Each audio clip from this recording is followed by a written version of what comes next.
The world is changing, but in ways that sometimes we don't imagine or understand.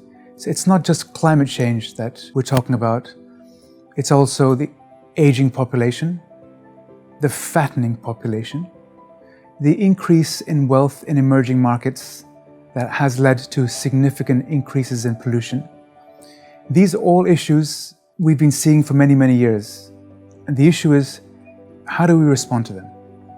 Now, it's difficult to invest in the companies that have caused these problems. So the idea is sometimes to find companies that will solve these problems. When I talk about climate change, we have to look at companies within the renewable energy space, but that's not all. We also have to look at companies that focus on reducing pollution. And it can't be the car companies, of course, because they make cars. When we talk about a rapidly aging population, we have to create products for the older population. We have to create medicines for these older people. And when we talk about the obesity crisis that is facing us, almost 45% of Americans are obese. Now, we're not going to invest in the McDonald's of this world, but we will invest in the companies that have medicines to help people who are suffering from obesity and diabetes. So that's our job at DNCA. Our job is to look 10 years ahead, find these companies, find these sectors that will help this change that we're seeing in the world right now.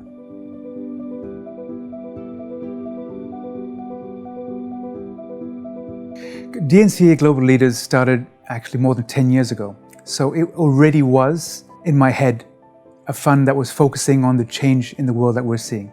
In 2018, however, it was finally labeled an SRI fund because now we are using the ABA model that exists within DNCA. So now the fund is officially an SRI fund, an ESG fund. However, nothing has really changed in that the focuses that the fund has had from the beginning have remained the same, focusing on new technology, focusing on healthcare, focusing on biotechnology, and focusing on emerging markets consumption.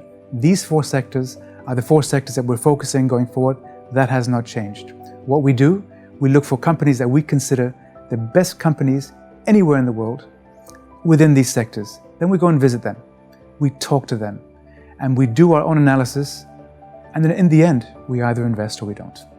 So the breakdown is very simple. It's around 30, 30, 20 in tech, healthcare, and consumption. And it's 25% weighted in the US, 30% in Europe, around 15% in Japan, and around 10% in emerging markets.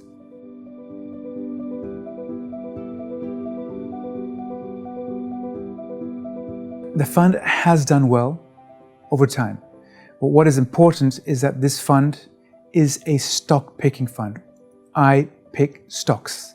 If I'm right, the fund will do well. If I'm wrong, the fund will not. As of now, the fund has done well. Thank you.